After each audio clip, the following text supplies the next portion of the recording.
La cámara me gustaba tanto porque de repente yo me iba a una calle, no sé si se puede decir así, pero yo me convertía en esa calle. O sea, lo que pasaba afuera y tal era mucho más importante que lo que pasaba dentro de mi cabeza. Y claro, para que eso suceda tiene que haber un acontecimiento, tiene que haber... Yo me acuerdo, por ejemplo, los primeros años en París, yo no me perdía una manifestación. Yes, sir. Reading you loud and clear. Clear, clear, clear. The clock has started. The clock has started. 5, 4, 3, 2, 1. Liftoff. We have a liftoff. Bienvenidas, bienvenidos a Historias que Marcan, el podcast en el que voy a conversar con artistas, deportistas, emprendedores y mentes brillantes que marcan la diferencia. Vamos a conocer sus historias personales y a través de ellas intentaremos descubrir cómo hicieron su camino, cuáles son sus hábitos, sus rutinas, cómo estructuran su mente para que nos inspiren a crear y actuar. Mi invitado de hoy es Juan Jerez, fotógrafo y arquitecto que ha trabajado con marcas como Renault, Apple, Canal+, Huawei, Marriott, Tommy Hilfiger, Nikon, entre otras. También ha colaborado con el Ministerio de Turismo de Indonesia, con Visit Norway y en proyectos culturales como la Ópera de París y el Centro Pompidou. Es una referencia a la fotografía de calle arquitectónica de París y uno de los fotógrafos a seguir en Instagram según medios como el Huffington Post, The Guardian, Time Out y Argo Europe. Juan se metió en el arte a través de la literatura, la pintura y la arquitectura, pero fue gracias a la cámara de fotos cuando se dio cuenta que era capaz de recrear las imágenes que fue construyendo en su cabeza a lo largo de los años. Encontró el instrumento idóneo con el que podía exteriorizar todo el arte que tenía dentro y su manera de ver el mundo. O como él lo define, la capacidad de convertirse en una especie de escritor que en lugar de palabras trabaja con luces, sombras, formas. Con él tenemos una conversación muy interesante en la que hablamos de su camino en la fotografía, de sus proyectos, de su proceso creativo, de las ciudades que lo inspiraron, de cómo se consume la fotografía y la cultura actualmente, y por supuesto de Instagram. Y después de la introducción viene la conversación, así que les invito a escucharla. Hola Juanma, ¿qué tal estás? Pues muy bien, Andrés. Te agradezco muchísimo tu tiempo y estoy muy contento de poder grabar hoy contigo. Uh-huh. Yo también muy contento y agradecerte eso que me ofrecieras esta oportunidad porque creo que puede ser una buena entrevista, sí. La última vez que nos vimos fue en París. Uh-huh. Tú acabas de llegar, hiciste un cambio, venías por un cambio laboral en arquitectura. Exacto. Pero bueno, nos pusimos al día de nuestras vidas y me comentabas que ya empezabas con la fotografía y a tener un reconocimiento interesante. Lo hacías de manera humilde, pero en una realidad. Y desde entonces te he seguido la pista de cerca y me alegro muchísimo porque no has parado de crecer. Entonces, Juanma, lo que me gustaría hoy es, uh-huh, entre otras cosas, conocer el proceso que has hecho o el camino que has hecho para convertirte en el fotógrafo que eres ahora. Sé que siempre has tenido un vínculo importante con el arte. Aparte de fotógrafo, eres arquitecto, uh-huh, estudias historia del arte y sé que te apasiona la literatura. Sí. ¿Qué conexión tiene todo esto con la fotografía y cómo crees que te influyó? Bueno, son muchas cosas. Voy a intentar un poco unirlas todas. Con respecto a literatura, yo creo que fue un poco digamos, yo entré al arte a través de la literatura. Yo cuando era pequeño, no sé por qué, pero desde que empecé a leer descubrí como un mundo distinto al mundo donde yo habitaba, que me ofrecía eso, la posibilidad de soñar, de descubrir de personajes, de realidades nuevas, y de siempre, desde pequeño, me gustó mucho la literatura. Me acuerdo pasar los veranos tumbado en la casa de mi abuela en el campo, al sol, y leyendo, devorando libros. Al principio quizás mis primos, por ejemplo, no lo entendían mucho, se reían de mí, pero yo creo que eso me dio como una especie de mirado, de modo de entender el mundo, algo singular. Yo desde pequeño construía historias, imaginaba, una cosa era lo que yo veía, otra cosa era lo que yo imaginaba que eso podría ser, o determinadas escenas podrían dar lugar a otras historias y demás. Y yo creo que eso fue un poco mi entrada al mundo del arte a través de la literatura. Luego es cierto que en la etapa de formación en el colegio, pues bueno, yo nunca he sido bueno dibujando, o nunca se me han dado bien las manualidades. Entonces la pintura, por ejemplo, era algo que me atraía. Recuerdo que teníamos un amigo en común, Javi García, Por que supuesto. dibujaba maravillosamente, y me acuerdo que a mí me fascinaba esa capacidad que tenía él de repente, en esa época estaba muy de moda la serie esta Dragon Ball, y él cogía los personajes y con una facilidad y una habilidad que para mí eran casi mágicas, dibujaba y era era capaz de reproducirlo. A mí eso me fascinaba, pero yo era totalmente incapaz. Incluso después de haber estudiado arquitectura, soy muy mal dibujante, lo reconozco, y entonces yo creo que no fue hasta que, gracias a un instrumento externo a mis manos, a la cámara fotográfica, pues cuando ya descubrí la fotografía, me di cuenta que yo podía también de alguna forma recrear esas escenas que desde pequeño no encuentro la palabra, como que me habían siempre fascinado. Bueno, vuelvo al tema de la historia del arte. En el colegio, cuando teníamos cursos de historia del arte en bachillerato y tal, y ahí empecé a interesarme un poco por la pintura, por la escultura, y fue por eso por lo que al terminar el bachillerato decidí estudiar historia del arte. Y ahí, claro, ahí fue todo un descubrimiento. Recuerdo que pasé de ocupar mis tardes leyendo libros a ocuparlos viendo sobre todo pintura de la época renacentista y barroca en Italia, y estudiando un poco el tratamiento de la luz. Sobre todo lo que más me interesaban eran las escenas en las que había una representación humana de algún retrato. Pero todo eso siempre desde un punto de vista pasivo, digamos. O sea, yo veía, yo analizaba los cuadros, pero yo era incapaz de reproducir, o no sabía dibujar. Y por eso cuando empecé a hacer fotografías y me di cuenta de que gracias a la parte fotográfica uno era capaz de reproducir, si tenía un poco de suerte, encontraba la escena adecuada, ese mundo, ¿no?, que a mí me interesaba, fue todo un descubrimiento. En realidad mis primeros pasos en fotografía tienen poco que ver con la fotografía de retrato, de escenas, es más con un poco de fotografía más técnica. Yo empecé sobre todo a hacer fotos durante mi época de estudiante de arquitectura en Roma, y la mayor parte era fotografía de arquitectura, de edificios. Entonces sí que había un juego a lo mejor de volúmenes, de luz, pero no había ningún componente narrativo, digamos. Fue mucho más tarde cuando ya me decidí, un poco por azar, mudarme a París, que empecé a hacer más fotografía de calle y a incluir personas y rostros en las escenas, y eso daba la posibilidad de tener un elemento narrativo más importante, más profundo.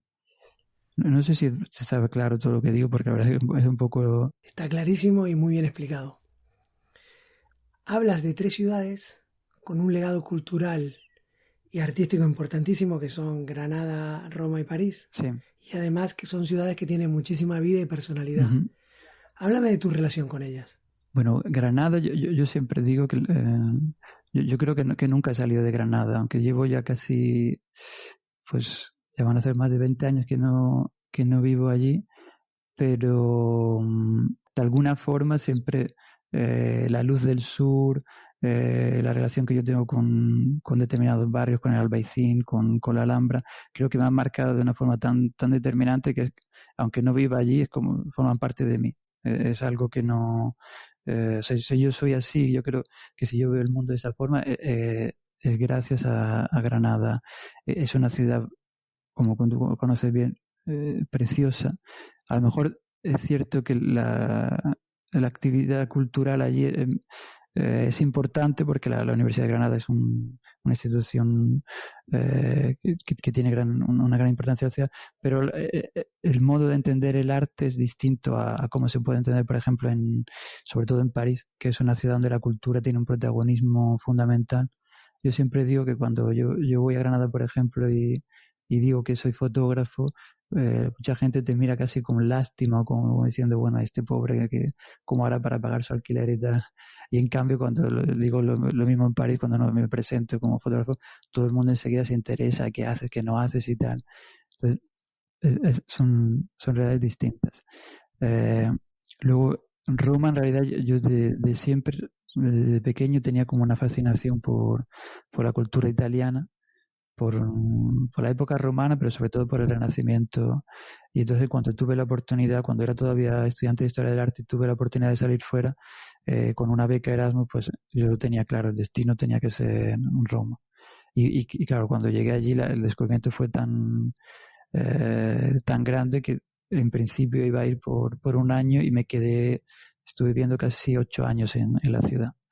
Es una ciudad que me fascina. También es una ciudad que tiene sus contradicciones. Yo cuando era estudiante allí era la persona más feliz del mundo. Cuando empecé a trabajar, la cosa digamos que cambia porque bueno, la realidad italiana del mercado laborativo, ahora también en política y tal, es un poco complicada. Entonces es una ciudad para turismo, si uno tiene el tiempo y ocio está muy bien. Para cuestiones prácticas es un poco más complicado. Pero evidentemente también es una ciudad que me marcó muchísimo. Yo creo que tengo una formación más bien clásica, que es algo que ahora intento un poco no desprenderme de ello, pero evolucionar un poco. Pero toda esa formación clásica yo la absorbí un poco en Roma. Y luego está también París. Tengo que decir que si yo terminé en París fue completamente por azar. Yo terminé la carrera en Roma y me fui a trabajar a un estudio de arquitectura en Madrid. Estuve 6 meses y en principio mi idea era quedarme allí porque tenía una buena situación, tenía un apartamento en el centro, el estudio estaba encima del Teatro Alcázar con unas vistas increíbles de la Gran Vía y tal. Tenía una situación muy cómoda. Lo que pasa es que fueron los años 2000 cuando llegó la crisis económica y de repente, de un día para otro, teníamos un cliente importante para hacer un promotor, para hacer unas viviendas en Valdebebas y un día subió al estudio y nos dijo que todo se paralizaba y que nos olvidamos del proyecto. Y claro, perdí el trabajo y me vi en una situación un poco complicada, pero interesante, porque no tenía ningún tipo. En Madrid estaba bien, pero sabía que podía estar bien en cualquier otra parte no sé si del mundo, pero No probablemente tenía ningún no vínculo. tenía ningún vínculo, ¿no? Tenía una medio novia, pero no era tampoco demasiado importante, o sea que no. Espero que esto no lo oiga ella, por cierto. Entonces, un día, pero fue realmente por azar, estaba, creo que era en Facebook y me puse a hablar con un amigo siciliano que había conocido en Roma, hicimos una parte de la carrera juntos y me explicó que se había mudado a París, que llevaba ya 2 años allí, que le iba relativamente bien y que se iba un mes entero a Catania, en su ciudad en Sicilia, y que dejaba el apartamento libre. Y me dijo, bueno, pues si ahora mismo se ha perdido el trabajo y tal, si quieres tomarte un mes de vacaciones, que sepas que mi casa en París está libre. Y no me lo pensé 2 veces, cogí el primer avión que salía de Madrid y me fui a París. Y bueno, hace 7 años, no volví nunca. O sea, me decidí quedarme allí porque enseguida encontré. En París a lo mejor no es fácil, pero una vez que uno entra en ciertas dinámicas y en ciertos circuitos así culturales, pues hay tantas cosas que hacer, hay tanta gente interesante por conocer que enseguida uno como que entra en ese círculo y se pone a caminar en torno al círculo, ¿no? En toda la rueda con ellos. Y hay una serie de mecanismos que se ponen en marcha y es una ciudad que te atrapa de alguna forma. Y bueno, por el momento la verdad es que estoy a gusto allí y la idea es por los próximos años no moverme mucho de allí. Me imagino que París en particular tiene que tener un significado importante para ti, porque ahí es donde te posicionas como fotógrafo. Sí, exacto. En París es un poco lo que explicaba antes. A ver, a mí me llama mucho la atención porque evidentemente en España tenemos un patrimonio cultural muy, muy importante. En Italia, no te digo, Italia, imagino. Pero la posición, el valor que se le da a la cultura y digo París porque yo creo que no, en Francia pues pasa algo parecido, pero sobre todo en París es mucho más importante. Entonces yo me di cuenta, yo venía un poco con mis prejuicios de hombre del sur, incluso yo mismo tardé mucho tiempo en aceptarme un poco como artista, si queremos decirlo, como fotógrafo, porque para mí era algo que no, a la que yo daba mucho valor, pero era casi como una utopía, ¿no? Vivir de eso era prácticamente imposible. Pero yo creo que eso estaba un poco influenciado por de alguna forma los prejuicios a lo mejor que yo arrastraba del sur. Y en París me di cuenta que el discurso cultural o el discurso alrededor del arte es algo que interesaba a todo el mundo, no solo a la gente a lo mejor que se dedicara de forma más directa a la cultura, sino a cualquier persona, que todas las exposiciones de los museos están llenas, que todo el mundo se interesa por ellos, y fue algo que yo creo que me ayudó mucho a confirmar, o sea, de alguna forma decir, bueno, pues efectivamente a mí esto es lo que me gusta hacer y aquí se puede hacer y aquí uno puede ganarse la vida con esto, o sea que ¿por qué no intentarlo? Y luego es cierto que París tiene mucha visibilidad. Yo tenía un portfolio grande de fotos que había hecho en Roma, en algunos viajes, pero yo creo que fueron las primeras fotografías de París las que me ayudaron un poco a darme a conocer. Yo creo que tenía una amiga poeta que decía, tenía unos versos que hablaban de París, que decía, bueno, París es un poco la ciudad de todos, porque de alguna forma u otra es una ciudad la que todo el mundo, mucha gente ha visitado, la que hay como forma parte un poco de la iconografía colectiva.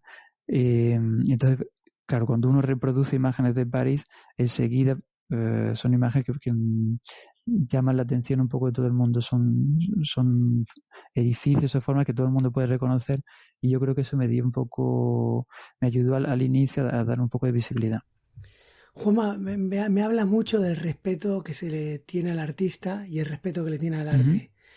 Que ese respeto ayuda muchísimo a que una persona que se sienta capaz de realizar algo así, tirar para adelante y decir, este es el trabajo que quiero hacer. Pero no es algo casual ni actual. Eso me imagino que viene trabajado y viene de una herencia de muchos años, ¿no? Sí, bueno, yo creo que de siempre, de siempre, desde la época post-napoleónica, con la creación del Louvre como museo y tal, el arte ha tenido un papel fundamental en lo que es la vida de la República, si queremos. Tú sabes que allí, bueno, luego está también, por supuesto, Mayo del 68 y tal, pero hay Francia en general y París en particular es un lugar donde la cultura tiene un papel fundamental. A mí siempre me llama la atención las imágenes sabes que ellos de la Primera Guerra Mundial tuvieron un desgaste enorme, hubo toda una generación que se perdió, y luego decidieron que ese no era el camino que querían, o sea, el camino de las armas, el camino de ese tipo de progreso, no ligado un poco a una técnica que casi que es una amenaza para el hombre. Lo abandonaron totalmente. Y de hecho luego, por ejemplo, al inicio de la Segunda Guerra Mundial, Alemania, que sí que había continuado un poco por ese camino, la ocupación de Francia fue prácticamente un paseo, porque el pueblo francés como que se rechazaba totalmente todo lo que era exacto, la guerra, la técnica y tal. Ellos estaban mucho más ligados a una forma de vida que tenía que más con el arte, con la no violencia, por eso fue lo que los nazis entraron en París y prácticamente no hubo resistencia, porque yo siempre lo pienso eso como una forma del carácter germánico y el carácter francés como muy opuesto, o el francés que es el que ama la cultura, el arte y tal, y no tiene ningún tipo de deseo, ¿no? de conquista o bueno, esto quizás es un poco una divagación, pero es algo que yo creo que cuando se vive en Francia se palpa un poco. Es muy importante el papel de la cultura en el país. Y se respeta. Por ejemplo, yo trabajo con chefs con estrella Michelin, y a uno de ellos, José Manuel Miguel, le dieron la estrella este año en España, pero ya la había conocido antes en París. En París. Y a él y a su equipo le chocaba mucho que cuando venían a España no sentían el respeto que sentían en París. O sea, ellos salían y la gente se paraba a hablar, lo trataban como un artista, otro tipo de Exacto. trato que aquí no recibían. Que por otro lado, a nivel general, discrepo un poco porque desde mi punto de vista todo el tema de alta cocina, Ujú. gastronómico está sobredimensionado. Sí, Pero sí sentían que no se le trataba como un artista, cosa que en Francia sí tenían ese reconocimiento, que se puede, entiendo, extrapolar a cualquier tipo de disciplina donde estás creando algo, estás buscando la excelencia y te sientes de aquí me respetan, esto es un trabajo digno y voy a pelear por ello. Es un lugar más cómodo para crear. sí, exacto. Es un trabajo y tiene la misma dignidad e importancia que cualquier otro tipo de trabajo. Es más, es un trabajo, ahí está incluso mejor valorado, porque es un trabajo, sabes que la historia historia del arte clásica se distinguía antes entre lo que eran las artes liberales y las artes mecánicas, ¿no? Y las artes liberales era todo aquello que se hacía con la mente, y las mecánicas era al contrario, todo aquello que exigía una manualidad. Y eso en realidad el camino un poco lo abrió Alberti en el Renacimiento, fue el que dijo, no, la pintura, la escultura y la arquitectura se hacen con la mano, pero antes se han pensado con la mente. Entonces, tienen que formar parte también de las artes liberales y por lo tanto tienen que acceder a esa especie de élite, si queremos decir, que era la que formaba a las personas que ejercían ese tipo eh, de profesión. Y eso en realidad que nace en Italia, los franceses con la revolución lo comprendieron bien, lo importaron y yo creo que también forma parte de lo que hablábamos antes, de por qué tradicionalmente en Francia hay ese respeto por todo lo que tiene que ver con el trabajo artístico desde cualquier disciplina. Yo, por ejemplo, ahora cuando decía lo del chef, tengo también un amigo que es cordobés y tiene una compañía de teatro en París. Perdón, de teatro no, de baile flamenco. Yo le decía, digo, bueno, tú de Córdoba, ¿cómo te vienes aquí y tal? Y dice, es mucho más fácil abrir una compañía de flamenco en París que en Córdoba. Yo aquí tengo toda una serie de ayudas del Estado y una serie de estatutos de artistas que me van a posibilitar eso, abrir una actividad aquí que sé que va a funcionar. En Córdoba sí hay mucho, a lo mejor evidentemente la cuna de la Andalucía, la cuna del flamenco y tal, pero económicamente no va a funcionar. O sea que imagínate, y él de hecho fundó su compañía en París y los espectáculos los hace por toda Francia. Y a la hora de consumir arte, porque las nuevas generaciones, bueno, es un error decir las nuevas generaciones. A nivel general, leía, Uh-huh. leía en una entrevista a un fotógrafo de National Geographic que estaba en el Museo de Arte Moderno de Nueva York y comentaban que cada vez menos gente prestaba atención al arte y el interés estaba en hacerte una buena foto delante de la obra, Sí, hacerte un buen selfie. sí. Estamos en un momento donde todo gira alrededor de uno mismo Uh-huh. y de contar cómo estás o de proyectar cómo es tu Sí, vida. Se prefiere contar la experiencia en lugar de vivirla. sí. ¿Esto es algo puntual o crees que está generalizado? Me temo que eso es algo generalizado. O sea, además es uno de las consecuencias de la globalización y pasa también en París. Y lo que a mí más no quiero decir deprime, pero lo que me entristece más es que no son solo las nuevas generaciones, sino Sí, conforme estaba diciendo las nuevas generaciones me daba cuenta que era un error decirlo así. Es una cosa que no va por edades. exacto, forma parte de un discurso más amplio de una sociedad nueva que ha venido, no sé si para quedarse o no, y que como tú decías, efectivamente es totalmente individualista y toda la relación que tiene con el mundo exterior está basada en esa posición del yo, que hay que ponerlo delante de todo. Y eso, como tú decías, es más importante mostrar no tanto la experiencia en sí, sino el hecho de mostrarse a sí mismo viviendo esa experiencia, que es algo además que es totalmente ridículo, porque o sea, a lo mejor yo no sé si los amigos próximos pueden estar interesados en el selfie que luego les mande por WhatsApp delante de no sé qué obra y tal, pero aparte de los amigos próximos, a nadie le interesa cuál es la experiencia que tú tienes así delante de una obra. Hay un individualismo que es bastante deprimente. Y yo creo que tiene mucho que ver con las redes sociales bueno, de las que yo soy siempre un poco... Claro, pasa que todo esto puede confundir. Y ahora si hablo de las nuevas generaciones Sí, que han crecido viendo como muchas influencers, celebrities, han proyectado un estilo de vida en el que han tenido mucho éxito. Entonces, pues quizás a ciertas personas les interese copiar eso y totalmente, sí, decir, sí. eso es lo que quiero vivir yo, ese estilo de vida Sí, sí. brutal, donde a base de ser influencer puedo conseguir ciertas cosas. Y todo esto al fin y al cabo va a acabar a las redes sociales, y en concreto acaba en una red social de fotografía que te imaginas que te iba a preguntar, Sí. donde se une este tipo de influencers con fotógrafos que hacen trabajo serio, como tú, que estás ahí y que ha sido, creo, una plataforma importante. Estoy hablando de Instagram. Tienes 180.000 seguidores.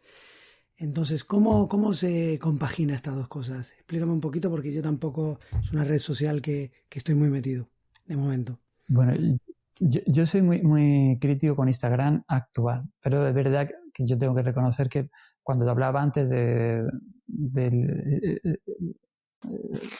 inicio, ¿no?, de mi actividad como fotógrafo y una cierta notoriedad gracias a las fotos de París, me refería precisamente a eso, a cómo, te estoy hablando de hace 7 años, cuando la aplicación surgió, o sí, 7, 6 años, como cuando uno publicaba fotografías de París, enseguida tenía un cierto éxito porque cuando uno publica una foto de la Torre Eiffel, pues es una arquitectura, es un icono que todo el mundo reconoce y de alguna forma, pues yo no sé si eso incita al like o incita a que uno le dedique más atención.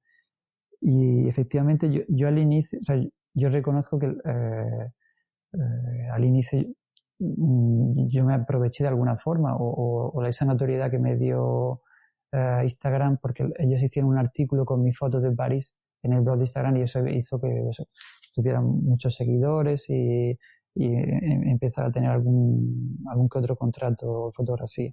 Y evidentemente yo no puedo renegar de eso, fue muy interesante, me dio a conocer, me dio la posibilidad de hacerme además pues con una serie de contactos ligados al mundo de la foto en París que uso aún hoy día y que son muy valiosos. El problema es cuando Instagram pasó de ser una plataforma en la que bueno, pues había la mayor parte en realidad eran fotógrafos amateurs, no eran profesionales, pero había una pasión por la imagen, por la fotografía que se compartía. Y bueno, el problema ha sido cuando hemos pasado de ahí a simplemente el culto a la imagen y, como tú decías antes, al influencer que muestra una vida totalmente irreal. Yo durante algún tiempo tenía un conflicto interior porque a mí me llamaban para colaborar a veces no tanto como fotógrafo sino como influencer. Y entonces me daba cuenta que en realidad la calidad de las fotos no era tan importante como luego el número de likes que las fotos que yo pudiera publicar pudieran tener. Y eso a mí me acuerdo que me daba mucha rabia y no me gustaba. Y de hecho cuando iba a los sitios y me presentaban como influencer yo me descomponía, ¿no? Yo dejaba siempre claro, no, yo no soy influencer, no creo que pueda influenciar a nadie, yo soy fotógrafo y si te gustan mis fotos bien y si no, pues bien también, pero no tengo ninguna pretensión de influenciar a nadie y tal.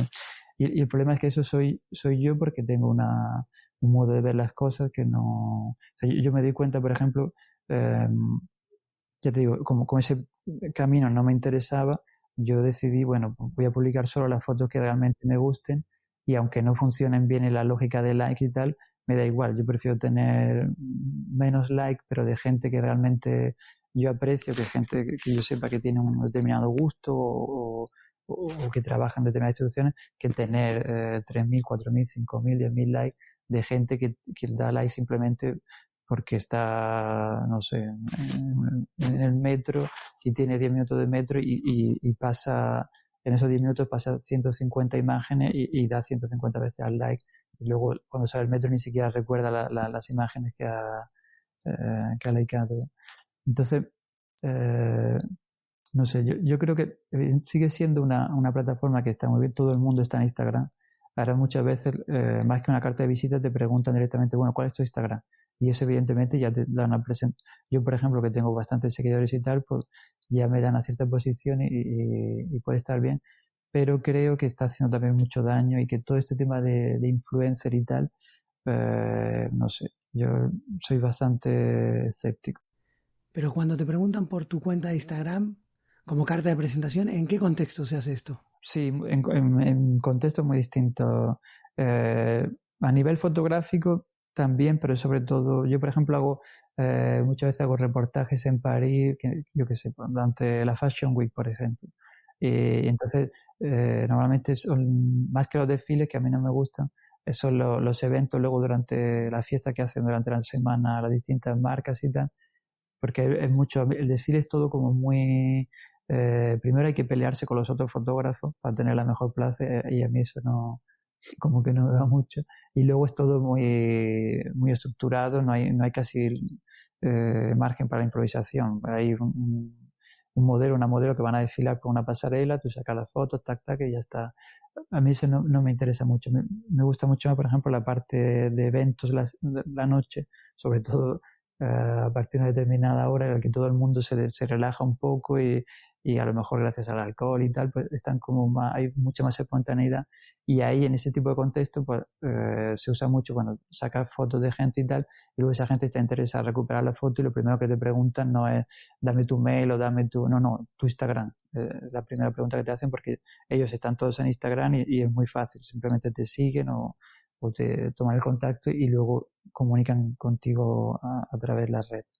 ¿Cómo ves el futuro de Instagram y los profesionales de la fotografía? ¿Se quedarán ahí o se irán cambiando a otra plataforma? Yo creo que ahora mismo tiene tanta fuerza que probablemente seguirán ahí. Y sobre todo lo que te decía antes, al principio había solo amateur y ahora cualquier fotógrafo, bueno, ¿cómo se llama? La agencia esta tan famosa, Magnum, tiene su cuenta Instagram, son súper activos, hacen un montón de concursos, de cosas, porque como medio de comunicación es excelente en realidad. Entonces, yo creo que seguirá. Lo que yo no tengo tan claro es que todo el mercado ligado con los influencers pueda tener una continuidad. Probablemente sí que dure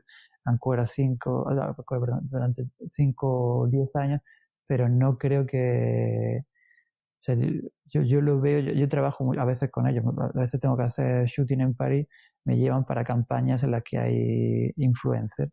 Yo voy, lo fotografío y tal, y cuando, no todos evidentemente, pero sobre todo los más jóvenes, hay gente que ha renunciado incluso a formarse y a hacer una carrera porque tienen 20 años y por ponerse determinada camisa o hacerse una foto con un helado o con una pulsera, le dan 3.000, 2.000, 3.000 euros.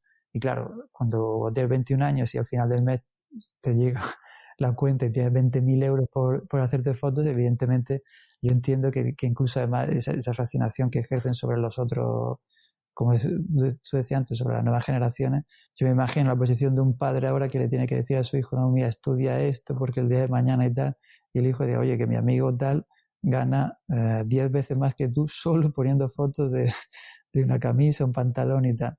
Es complicado. Pero son pocos, me imagino, lo que pueden hacer eso. Son muy pocos y además ya te digo que yo creo que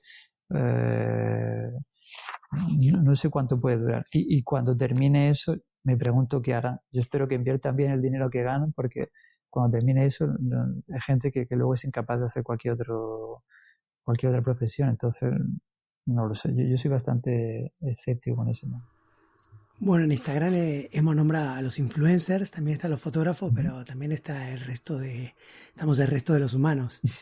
Y a mí una de las contradicciones, que hay varias, pero una que me llama mucho la atención, es cuando la gente cuelga la típica foto sin camiseta, marcando músculos, abdominales o en bikini, marcando culo, digamos, sí, y la acompaña de la típica frase profunda filosófica. Es algo que no entiendo porque, a ver, si tú te has matado al gimnasio, te has matado a dieta y sale fenomenal en una foto y la quieres subir, a mí me parece genial. ¿La quieres acompañar de una frase de sacrificio? Bueno, sí, te la compro, tiene coherencia. Sí.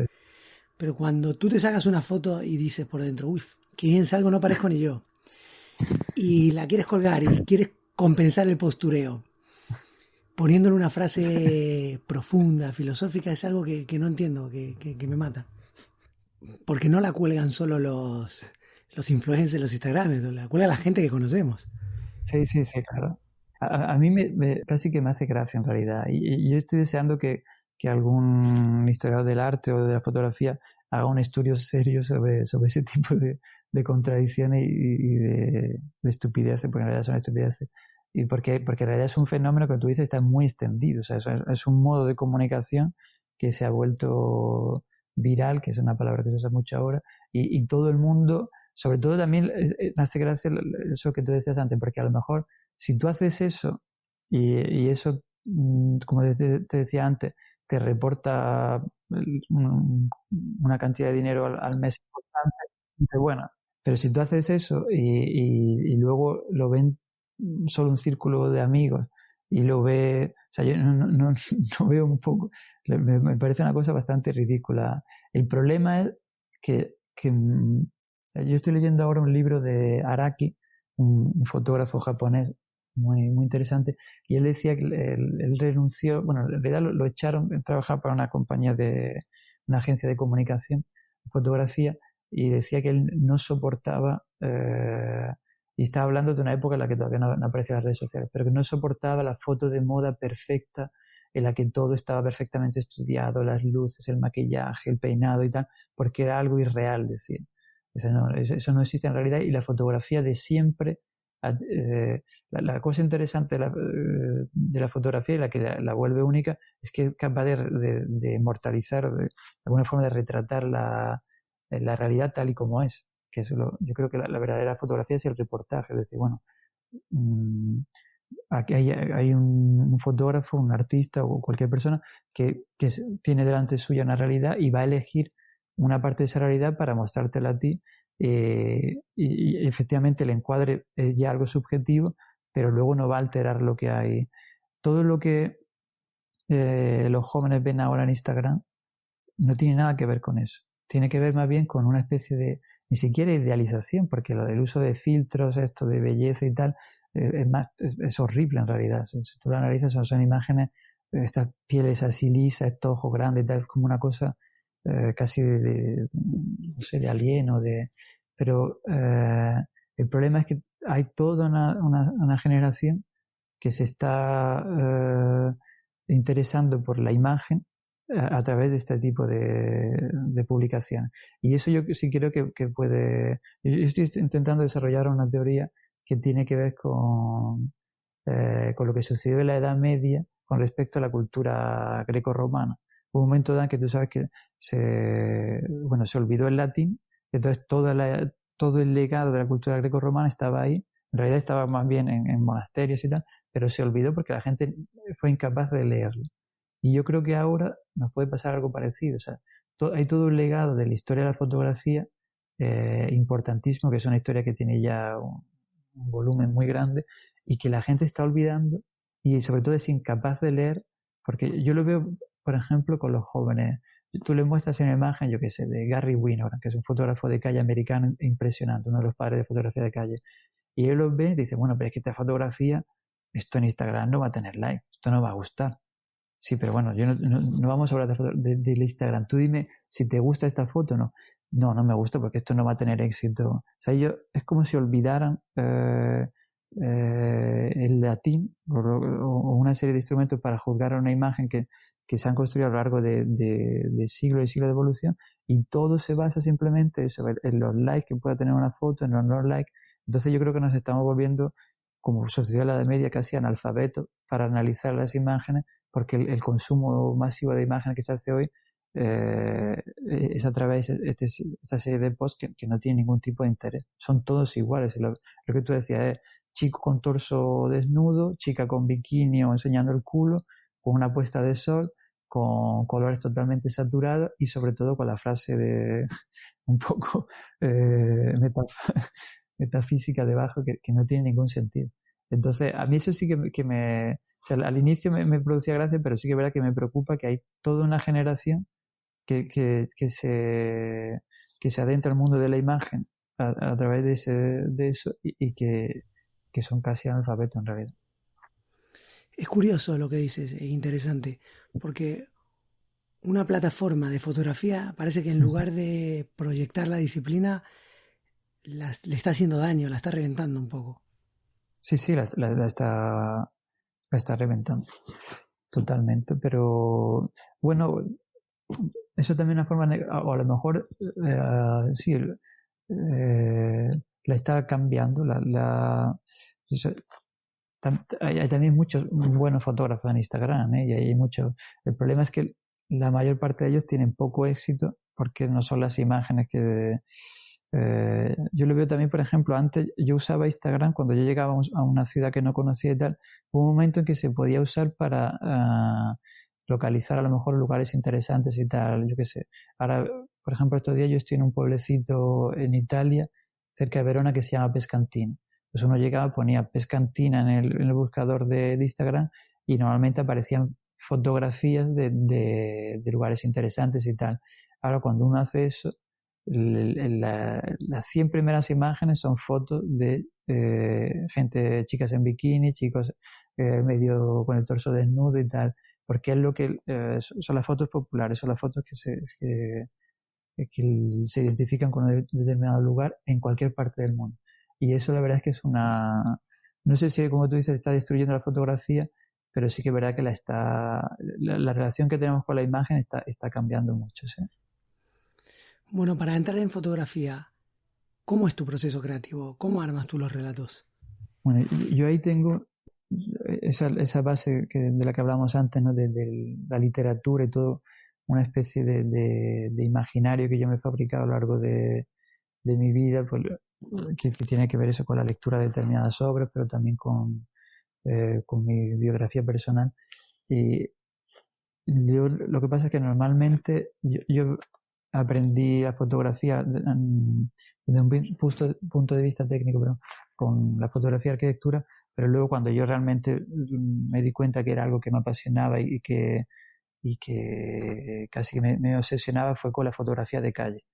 Y la fotografía de calle uno puede ver algunas cosas, no puede decir, bueno, yo sé que la Rue Rivoli a partir de junio el sol se va a poner justo enfrente, entonces va a haber una luz al atardecer súper bonita con las sombras y tal, pero luego uno no sabe lo que se va a encontrar, no sale de su casa y no sabe si se va a cruzar con una persona que está vestida de una determinada forma, con otra escena y tal. Entonces, mi aproximación a la fotografía al inicio era todo muy, muy espontáneo. Yo me di cuenta que lo que a mí me gusta es ir a un determinado lugar, normalmente las ciudades, porque yo tengo que reconocer que a nivel de fotos de paisaje no soy nada bueno, pero si yo voy a una ciudad donde sé que van a pasar cosas, yo sé que de repente hay algo, un mecanismo, no sucede siempre, pero con un poco de fortuna sí que ocurre, que de repente hay una frase que lo explica muy bien, que yo leí era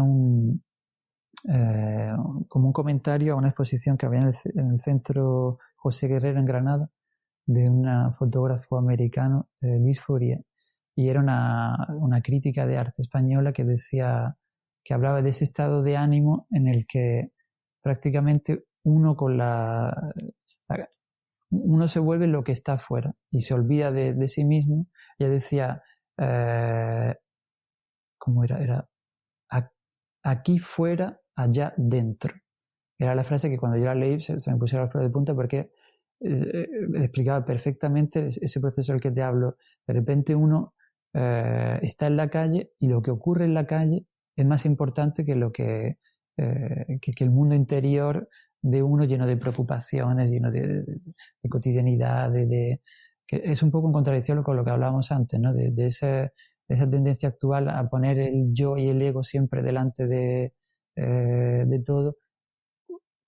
A mí me ocurría exactamente el contrario. La cámara me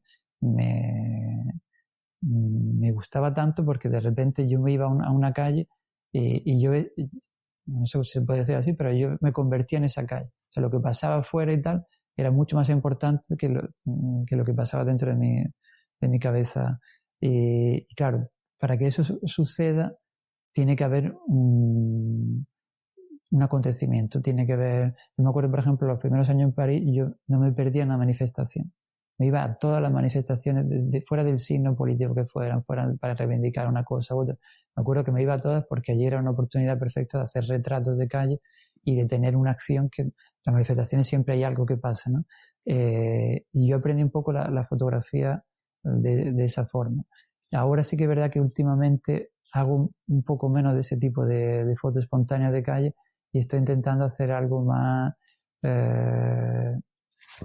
más pausado y sobre todo pensar proyectos que yo anticipo, pensar imágenes que yo voy a intentar construir en mi casa o en un periodo de reflexión y tal, y que luego voy a intentar reproducir y capturar. Tengo que decir que por el momento no se me da bien, pero es algo que me interesaría explorar y aprender. Cuando te encargan un trabajo y tienes una fecha de entrega, la manera de afrontarlo es distinta, ¿no? Sí, claro. Sí, claro. Bueno, todo eso, todo el discurso anterior tiene que ver más bien con proyectos personales. Luego, ese tipo de proyectos, lo bueno que tienen es que te dan como dice en francés, un savoir-faire, todo un bagaje, ¿no?, de experiencias que te permite cuando efectivamente tienes un cliente que te dice, yo por ejemplo hace 2 semanas tenía un trabajo con Mercedes, con la marca de coches. Ellos iban a presentar un modelo como de furgoneta así, en París, y entonces habían organizado 3 jornadas con influencers, en los que cada día era un influencer distinto, llevaba a otro grupo de influencers por París, iban haciendo actividades y tal. Y yo tenía simplemente que sacar fotos de las actividades que se desarrollaba cada día. Y claro, todo ese... ahí, por ejemplo, son fotografías muy rápidas, porque yo tenía más o menos un programa de lo que íbamos a hacer cada día, pero no conocía bien los lugares a los que íbamos, no sabía qué tipo de luz me iba a encontrar y tal. Entonces, a lo mejor todo el bagaje de la fotografía de calle, que es una fotografía muy rápida, muy espontánea, donde uno tiene que ser muy veloz para capturar algo, me sirve para cuando tengo un tipo de cliente así que me va a pedir algo parecido, porque también hay que improvisar un poco el shooting, pues eso, el bagaje de la foto de calle te viene bien. Luego, yo tengo que decir que ese tipo de fotografía, un poco lo que te decía antes, me interesa cada vez un poco menos y prefiero proyectos que se desarrollen un poco más a largo plazo y prefiero un cliente que te diga, bueno, yo necesito estas imágenes, dime tú qué tiempo requieren para construirla, dime tú un poco eso, cuál es tu ritmo de trabajo y tal, y prefiero un poco, quizás un poco también para huir de ese mundo líquido, ¿no?, al que la contemporaneidad un poco nos lleva siempre, en el que todo es rápido, todo se sucede de forma un poco vertiginosa. Prefiero hacer las cosas un poco más lentas ahora y prefiero tener clientes eso, que me den la posibilidad de decir, bueno, pues toma un mes entero para construir la serie que quieras y te dejamos un poco carta blanca y tú haces como tú piensas que es necesario para construir una serie que merezca la pena. Me llamó la atención porque hablas de ese mundo líquido. Me imagino que es en referencia a la modernidad líquida, Sí, como la definió el filósofo Zygmunt Bauman, exacto. en la que a grandes rasgos dice que el mundo sólido donde vivían nuestros abuelos, con ideales sólidos como el matrimonio para toda la vida, el trabajo para toda la vida, Sí. donde entrabas en una empresa a trabajar y te jubilabas en ella, todo eso está cambiando, se está derritiendo y estamos en un momento donde cada vez son menos las personas que se ven trabajando en una empresa toda la vida, no se ven haciendo la misma tarea a lo largo de su carrera profesional. El matrimonio se evidencia que no tiene que ser para toda la vida, y ni mucho menos hombre y mujer. También ha cambiado el consumo. Antes se consumía por utilidad y ahora es todo más desechable por experiencia. ¿Qué opinión tienes de todo eso? Yo no creo que sea algo negativo en realidad. O sea, yo creo que la experiencia que nosotros tenemos del mundo hoy es mucho más rica que la experiencia que podían tener hace nada, incluso hace 50 y sobre todo hace 100, 200 años. Y a mí yo creo que la vida efectivamente es cambio, y el hecho de no estar ligado a una determinada profesión, a un trabajo, a una determinada persona toda la vida, a mí no me parece negativo. A mí lo que creo que lo que puede llevar a una serie de conflictos es la rapidez con la que las cosas cambian, y el hecho de que ese tipo de cambios estén más bien ligados a una evolución tecnológica que no tiene nada que ver con el tiempo del hombre y si quieres, con la biología del hombre. Es decir, ahora todo cambia demasiado, demasiado rápido. Entonces yo lo veo, por ejemplo, yo tengo un disco duro que me traía ahora este verano, donde tengo fotografías del último año. El 90% de las fotografías ni siquiera las he visto. Yo las capturo, saco fotos todos los días, porque yo voy siempre con mi cámara, saco fotos, las meto en el disco duro y no me da tiempo a revelarlas, no me da tiempo a editarlos con Lightroom y tal. Y ahí entonces hay un ritmo que está un poco impuesto por eso, por la evolución de la tecnología, que creo que, bueno, puede ser interesante porque nos permite tener experiencias muy, muy distintas condensadas en muy poco espacio de tiempo, pero yo no tengo claro que el hombre sea capaz o sea, el tiempo del hombre, al menos tradicionalmente hasta ahora, era distinto, y creo que para determinadas experiencias requieren de un poco más de tiempo. Por eso te decía antes lo de hacer serie, a lo mejor, de fotos que tienen una duración de 6 meses, de un año, y que realmente tienen que ver, si quieres, con un tiempo casi pasado. O sea, con el hecho de que a lo mejor durante una semana uno no hace ninguna foto para esa serie, y luego, por lo que sea, hay una serie de circunstancias que hacen que durante 5 días uno produzca muchísimo y luego se toma otra pausa y tal. Creo que la modernidad líquida se lleva un poco mal con ese tipo de ritmo.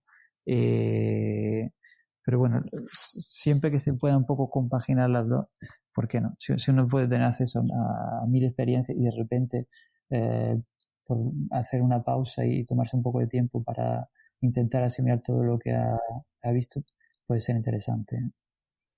Sí, yo creo que la modernidad líquida en la que estamos va de un cambio de paradigma, ¿no? Un cambio en la manera de ver el mundo. Y aparte en un mundo que es cada vez menos previsible.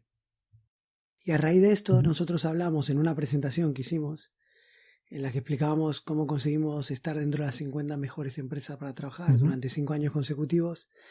Decíamos eso, que como cada vez son menos las personas que se ven en una empresa durante su carrera profesional, toda su carrera profesional, las empresas tienen que ofrecer algo más. Y por ofrecer algo más no significa solo crear un buen ambiente laboral y un buen clima laboral, sino se trata de ofrecer un lugar donde los empleados puedan desarrollar sus talentos. Exacto. Ahora hay una búsqueda constante de autorrealización y hay que estar preparado para eso y crear un espacio.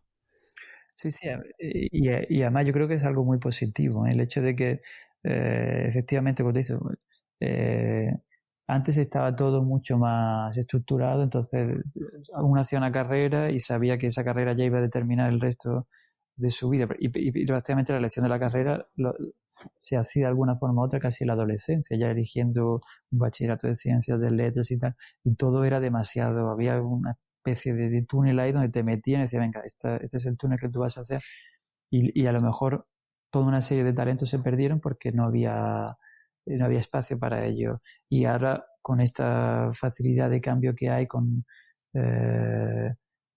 esta importancia también que se puede dar incluso al trabajo creativo en muchos aspectos de la vida, puede ser que efectivamente bueno, pues uno de los aspectos positivos, si queremos, de la modernidad líquida es esto, que hay que ponerse las pilas y hay que ofrecer algo interesante, y todo lo que tiene que ver con la creatividad es siempre bienvenido, y eso yo creo que es algo bastante positivo. Juanma, te quería hacer una pregunta. Tú que has estado viviendo en varias ciudades en el extranjero y estás peleando un sueño, lo estás luchando, ¿qué consejo le darías a una persona que se va a una ciudad fuera por primera vez? Yo tengo que decir que en realidad yo no sé, o sea, no me siento... Podría dar consejos, pero no sé si sería... No tiene que ser a modo experto, sino por tu vivencia. Sí, no. Pero, no, porque, por ejemplo, yo en realidad casi que todo ha sido improvisado. Lo que te decía antes de París y de irme a París simplemente para pasar un mes de vacaciones y de repente llegar a la ciudad, que es una ciudad que a mí nunca me había interesado particularmente. Ya la conocía, pero no sé por qué, no había tenido... cuando la visité no me impactó tanto como Roma, por ejemplo. Y de repente irme allí y empezar a conocer gente y tal, y descubrir un universo donde yo me di cuenta que podía ser feliz. Entonces yo ya te digo, por eso, todo es un poco improvisado y tal, y no sabría de antemano, pero sí que es verdad que, bueno, alguien que se vaya afuera, yo sí que le diría que evidentemente no tenga miedo. Hace poco estaba leyendo Viaje al borde de la noche de Céline y da una definición de extranjero que yo creo que ha sido la mejor que he leído nunca. Y él decía que el extranjero era ese momento en el que una persona cambia de país y de cultura y aún no se ha adaptado a la nueva circunstancia que le rodea. Entonces aún a lo mejor no comprende bien la lengua, aún no llega a entender las tradiciones de una nueva ciudad o de un nuevo país. Y ese momento él decía que por desgracia dura poco, porque el hombre tiene una capacidad de adaptación enorme. Entonces uno se va a una ciudad y claro, evidentemente si uno se va a una ciudad europea hay muchas cosas que nos unen y son culturas distintas, pero tenemos muchos vínculos. Si uno se va a Japón, es un universo totalmente que se le abre, pero al final, al cabo de un año, 2 años, el que sea, va a terminar de adaptarse. Y entonces, él decía que ya uno no es extranjero, aunque uno en el pasaporte siga, yo tengo mi pasaporte español y en Francia soy extranjero, pero en un momento en el que uno se adapta ya al nuevo país, deja de ser extranjero, porque para él no era tanto una cuestión de nacionalidad y tal, sino de ese momento en el que de repente es como volver a nacer y se abre un mundo nuevo. Entonces yo a alguien que se vaya afuera le diría que ese momento, por lo menos así fue, así ha sido mi biografía, ese momento puede ser el momento más importante de su vida, porque cuando uno se va afuera y de repente se encuentra con otra forma de hacer las cosas, con otra lengua, con otro rostro, si quieres, con otro tono de piel, muchísimas otras cosas. Uno tiene uno parte de cero y ese es un momento en el que uno tiene que cuestionarse muchísimas cosas, en el que uno aprende a conocerse de verdad como es. Y yo creo que entonces el consejo que podría dar es eso, que lo vivieran con los ojos muy abiertos, sobre todo ese primer momento de adaptación, y que intentaran aprovecharlo al máximo, porque cuando uno vive de forma continuada en un determinado lugar, se crea un personaje y los otros lo ven como ese personaje, y a lo mejor ese personaje puede tener más o menos que ver con el yo que somos, pero a lo mejor no llega a explorar unas partes del yo que si uno no sale no van a aflorar nunca. Entonces, bueno, mi consejo sería eso, que lo vivieran con mucho entusiasmo y con mucha clarividencia. Estoy de acuerdo, me parece la verdad un buen consejo. Y sobre todo que se rodearan de gente local, eso también es muy importante. También estoy de acuerdo, pero déjame matizar ese consejo cuando lo dice la gente, el clásico de si te vas a Dublín, sí, a Berlín, a Roma, no te juntes con españoles. Eso lo suele decir la gente desde la comodidad, de una postura cómoda, en la que muchas veces ni se han movido ni se han ido a otro lado, y te dicen no te juntes con españoles porque no vas a aprender el idioma. Bueno, te voy a dar mi opinión sobre eso. No estoy de acuerdo por lo siguiente, porque primero te vas a juntar con españoles o latinos porque tenemos una manera de ser muy parecida, y a la hora de salir y a la hora de relacionarnos va a haber una conexión que quizás no tengas con otra y lo tendrás que forzar. Aparte salimos en los mismos sitios, lugares, saben dónde está la birra barata, la copa barata, entonces te vas a encontrar con ellos. Segundo, igual de importante o más, porque si vas a un país nuevo, casi siempre se va para aprender el idioma. Entonces ahí tienes una barrera lingüística que a la hora de relacionarte es una barrera muy importante. Entonces, quieras o no, si te vas a relacionar con españoles porque necesitas sentirte bien emocionalmente. Independientemente que estoy de acuerdo con lo que has dicho antes, que es muy importante el proceso de adaptación y pasarlo un poco mal, porque ahí Sí, se crece, se sí, aprende. Pero sentirse, yo creo que emocionalmente para no hundirte, lo vas a necesitar. Y si no quieres estar metido en la cueva todo el rato, te vas a juntar con gente y al principio va a ser gente latina. Y después, porque la gente local, quieras o no, tiene su vida hecha ahí. Entonces, bueno, sí, se van a relacionar contigo, pero quizás no se van a abrir como el extranjero cuando se va afuera, que te abres de una manera que no te has abierto en tu vida, porque necesitas cariño. Y entonces, y todos nos hemos ido fuera y nos hemos abierto de una manera que no lo hemos hecho nunca. Y hemos necesitado el apoyo de una persona que luego quizás, por la manera de ser de cada uno, no hemos distanciado, porque simplemente fue un apoyo mutuo. Y luego vas haciendo tu camino. A partir de ahí estoy totalmente de acuerdo que te vas a conocer a ti mismo, pasando momentos que no esperabas, y vas a tener que salir de la zona fácil, ¿no? De lo que se dice ahora siempre, la zona de confort, esforzarte, tratar de estar con locales para hablar y aprovechar el tiempo. Sí, Yo no, creo no, que... no estoy de acuerdo. Yo quizás sí dejaría una semana porque es verdad que uno evidentemente se tiene que sentir bien, pero eso es lo que te decía antes de repente estar en un sitio. Luego también depende del carácter de cada uno. Yo soy muy solitario y yo sé que cuando yo voy a un sitio y me siento realmente solo, en realidad hago trampa porque sé que esa situación no se va a prolongar en el tiempo. Sé que luego yo tengo un billete de vuelta o sé que enseguida voy a encontrar a alguien, pero si me paso 3, 4 días solo en una ciudad grande donde no conozco a nadie, creo que es una buena experiencia también para interrogarse y para conocerse a uno mismo. Pero ya te digo que hago trampa porque siempre sé que al final voy a volver si uno se va a un sitio nuevo y se ve solo durante varios meses, me imagino que es más complicado. Claro, la soledad puede ser un momento de aprendizaje buenísimo, pero como Sí, dices tú estás acostumbrado, la sabes gestionar, y hasta la puedes llegar a disfrutar, pero una persona que no la ha vivido, que no haya estado acostumbrada a eso, yo creo que si perdura mucho lo puede pasar mal y puede tomar decisiones erróneas. sí. Pero es verdad que yo, por ejemplo, en París, la mayor parte de mis amigos son italianos o españoles. Tengo evidentemente también amigos franceses, pero mis mejores amigos son todos españoles e italianos, porque los italianos son un poco también, como tú decías antes, latinos. Y sí es cierto que tener algo que de alguna forma te recuerde tus raíces y de dónde vienes, sí que es verdad que es importante también. Sí, donde más se ve es en la manera de relacionarnos. Sí, Porque, por ejemplo, cuando estuve viviendo en Italia, en Florencia, que me imagino que será parecido, sí, sí, claro. iba a Santa Croce y estaban todos españoles ahí juntándose se juntaban ahí. Después en Escocia los miércoles, en Edimburgo estaban en el Tron, donde era la birra a un pound los miércoles.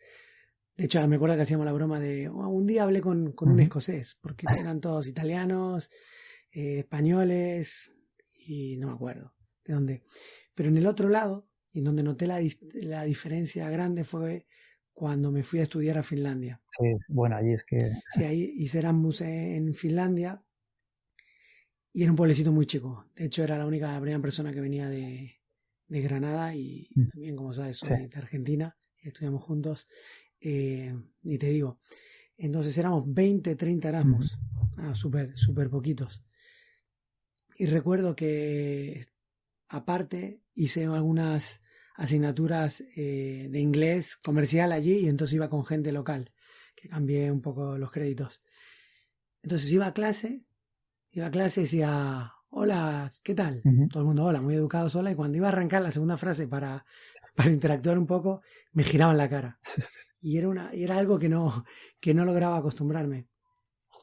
Pero bueno, entonces una noche salí, me lo encontré a todos, y ahí habían tomado un poco de alcohol y se notaban que estaban desinhibidos, y vinieron todos a hablar conmigo. Tenían ganas de hablar, no por mí porque sea especial, sino por la persona que venía de fuera, de conocerme, pero el alcohol lo desinhibía y ahí se lanzaban. Entonces me acuerdo que me lo llevé a casa a todos, porque había traído ron pálido de Granada, este ron que hay, unas cuantas botellas, porque me habían dicho que la bebida era un poco más cara, y bueno, como estudiante, no a nivel alcohólico, pero siempre como estudiante sabía que se podía utilizar el alcohol y mejor venir preparado. Bueno, total, que hice la fiesta en casa, los invité a todos, bueno, pasamos muy bien, y al día siguiente en mi cabeza, bueno, ya tengo amigos. Bueno, por la siguiente clase o la otra, iba lo mismo, hola, y me volvían a girar la cara. Entonces, era algo que no logré acostumbrarme. Sí. Y es el único lugar donde estuve viendo que no me fui con un amigo local. Y seguramente se deba a que no me esforcé lo suficiente y me sentiría cómoda con la comunidad extranjera con la que vivía. Pero creo que me influyó también la manera de relacionarse y también la manera en la que se conecta, que era evidente que es distinto. Sí, no, es una forma de ser totalmente distinta. Bueno, Juanma, para ir cerrando, me gustaría que me hables de los trabajos que tengan un valor especial para ti, los que te hayan marcado. Bueno, el primer trabajo sí que yo recuerdo que realmente eso me marcó y sobre todo me hizo ver las cosas que antes a lo mejor no veía. Fue un trabajo para el Ministerio de Turismo de Indonesia.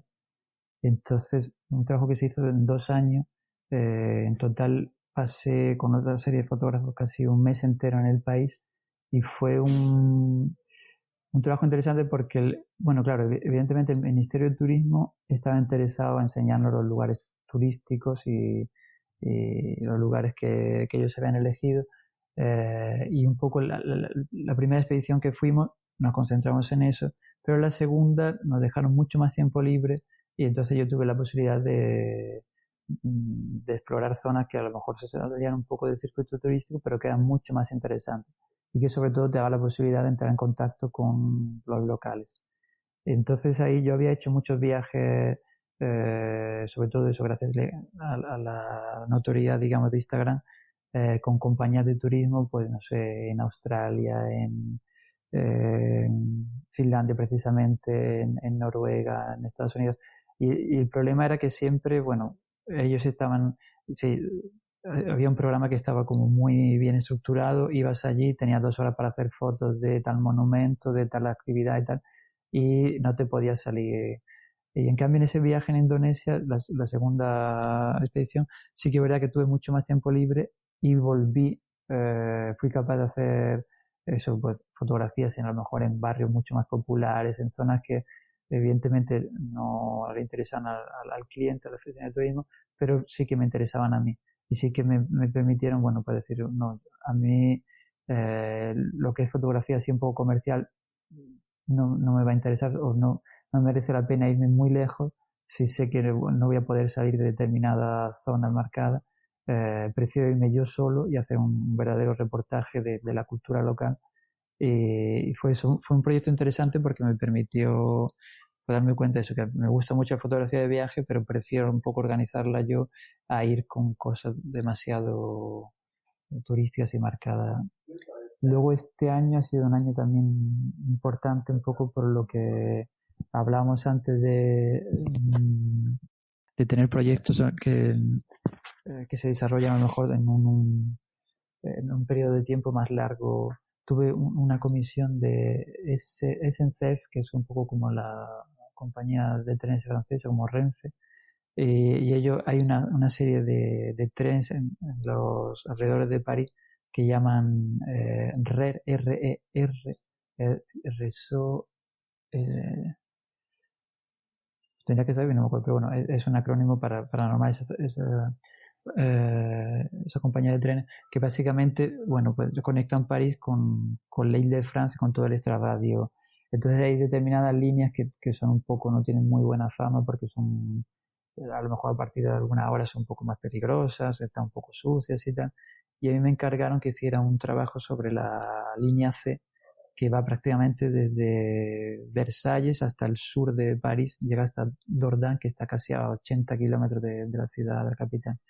Y entonces ellos me dijeron, bueno, queremos 6 imágenes y querían un poco imágenes eso, de las estaciones bonitas, de los lugares más limpios y tal. Y yo le dije que, bueno, que aceptaba el proyecto, pero que no me interesaba así, que la RERCE no es eso, y yo no quería mostrar todo por el discurso que hablábamos antes, ¿no? Yo quiero que la fotografía muestre la realidad de una cosa subjetiva, porque yo voy a enseñar el encuadre que quiera, pero que haya una cierta objetividad en la serie completa. Entonces yo le propuse que en vez de hacer 6 fotografías, me dieran carta blanca y me dieran un mes de tiempo, y yo entonces me iba todos los días, cogía el tren y me iba fuera de París, estuve fotografiando paisajes, estuve fotografiando gente, también porque los usuarios de esa línea de tren y tal, y al final creo que construimos un relato. Al principio el cliente no lo entendía muy bien, pero luego me agradecieron porque era un relato que era mucho más fiel a lo que es la realidad de esa línea de tren, que el hecho de haber puesto 6 fotos de estaciones a lo mejor dentro de París muy bonitas, con la Torre Eiffel detrás y tal, que bueno, hubiera sido bonito estéticamente, pero no hubiera hablado realmente de la realidad de esa línea. Y entonces al final el cliente quedó súper contento, le entregué, creo que fueron unas 30 fotos, y realmente podemos construir un relato de todo eso, de ese universo.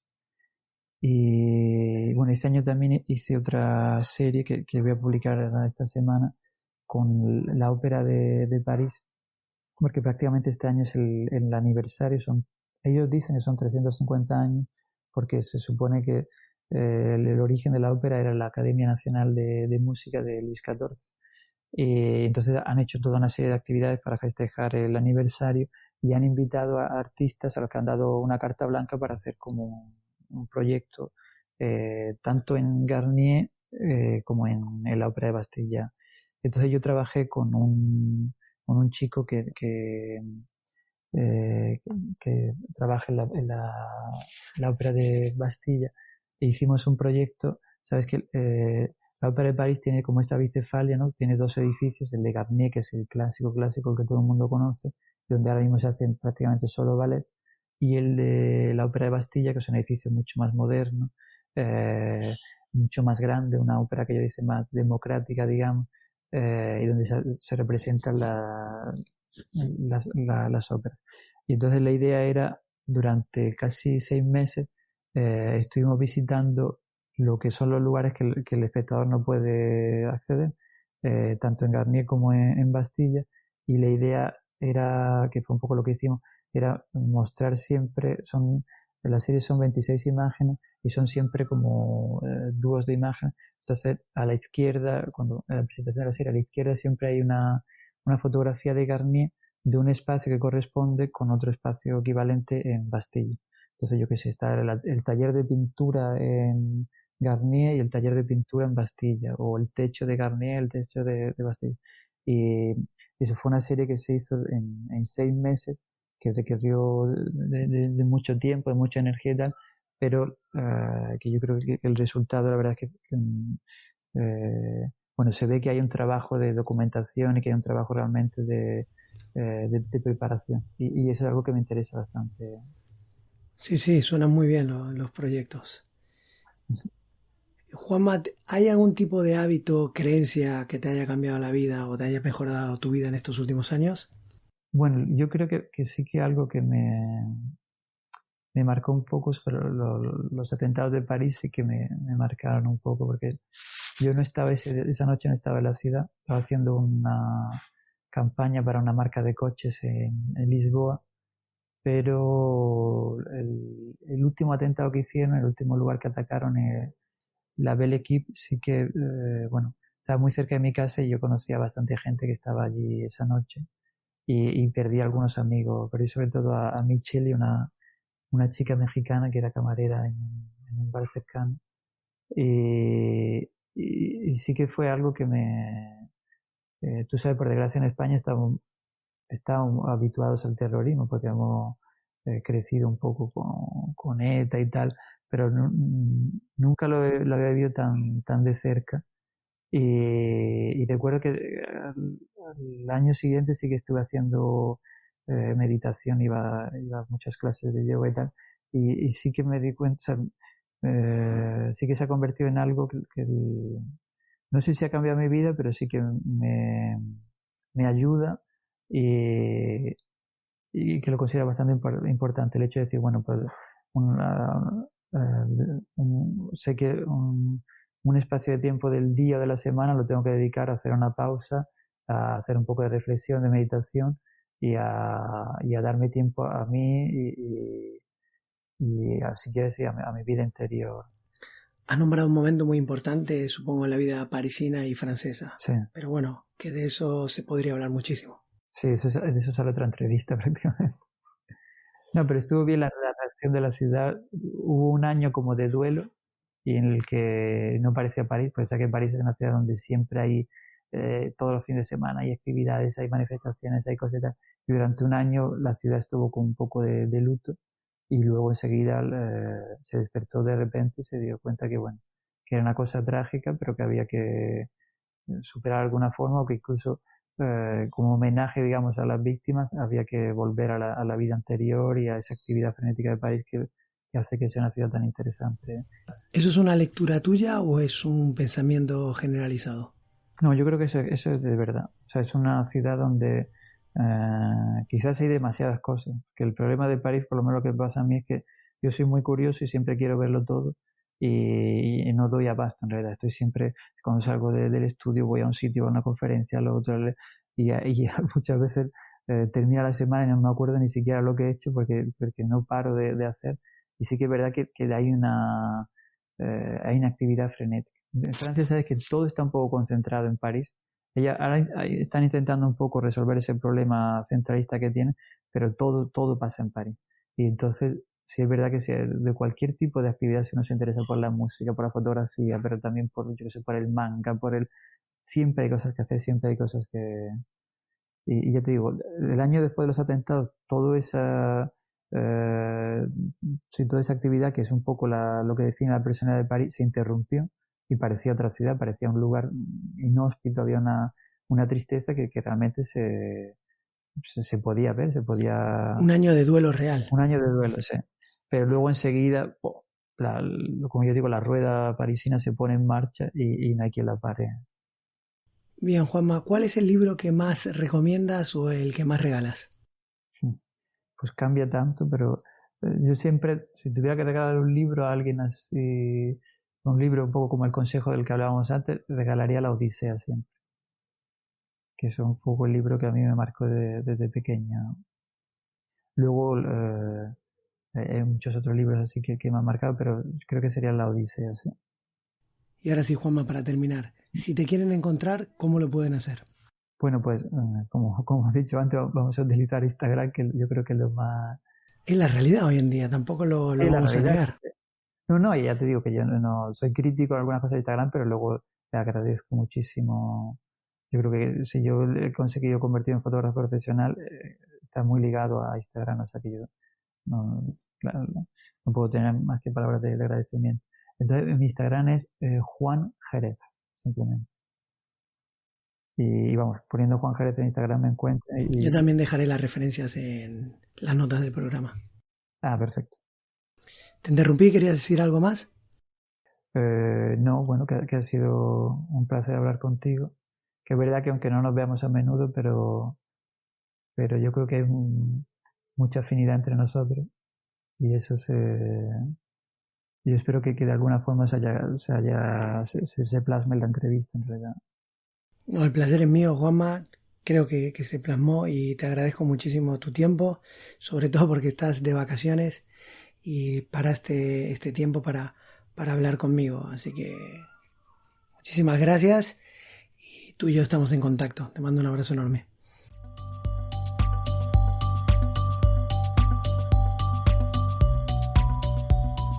Espero que te haya gustado la historia de Juanma tanto como a mí. Y si no te quieres perder las que vienen, porque se vienen más historias que marcan, suscríbete a Spotify, Apple Podcasts o iVoox. Y si nos quieres ayudar a que este podcast llegue a más gente, dale a me gusta, compártelo o puntúala con 5 estrellas. También os digo que la persona que le fascinaba a Juanma cuando dibujaba de niño, que lo decía al principio, es un gran amigo en común que es Javier Domenech. Él se ha convertido en un gran pintor y lo puedes seguir en Instagram @jgdomenech. Digo gustosamente que es la persona que me ha hecho el diseño y la carátula del programa. A mí mencióname en Instagram, en mi recién estrenado perfil, a Frenchy, a FRENCHI, y déjame tus comentarios del programa, que estoy deseando escucharlo. Sin más, os espero en la próxima. Un abrazo muy grande.